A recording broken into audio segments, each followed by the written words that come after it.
Hi Megan, thanks for sending your question to Snapmath. So we need to solve for x in this equation, but the first thing we need to do is find out what the common denominator is between the two fractions. So the common denominator is going to be x plus 2 and x plus 3. So now we're going to multiply the whole equation by x plus 2 and x plus 3. So when we first distribute this to the first fraction, the x plus 2's cancel out, and you're left with x plus 3.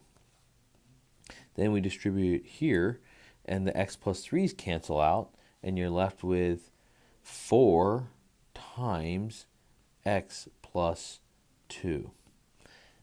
And then when we distribute to the last one, to the 3, there's nothing to cancel out, so it's actually going to be 3, and then x plus 2, x plus 3.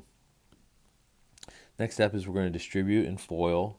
So this will be x plus 3 plus 4x plus 8 equals 3. And then I'm going to FOIL this real quick. It'll be x squared plus 5x plus 6. Now I'm going to combine like terms on the left side, which will give me 5x plus 11. And I'm going to distribute the 3 on the right side. The next thing you want to do is you want to bring over the 5x and the negative or the positive 11. So we're going to subtract 5x and subtract 11 at the same time.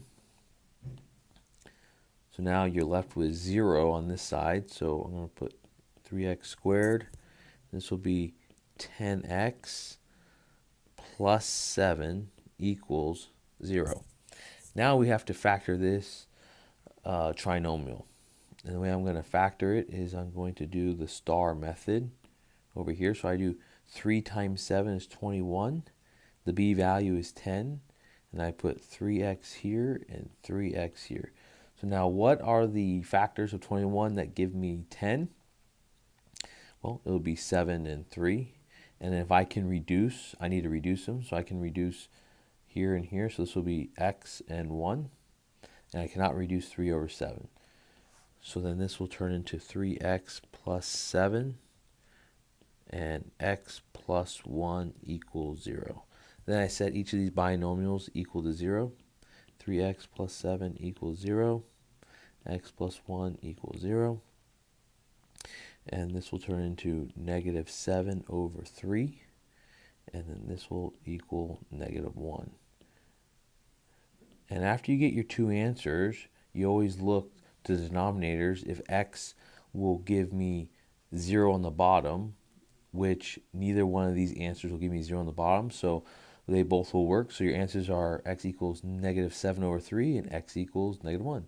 Thanks for sending your question to Snapmath and have a great night.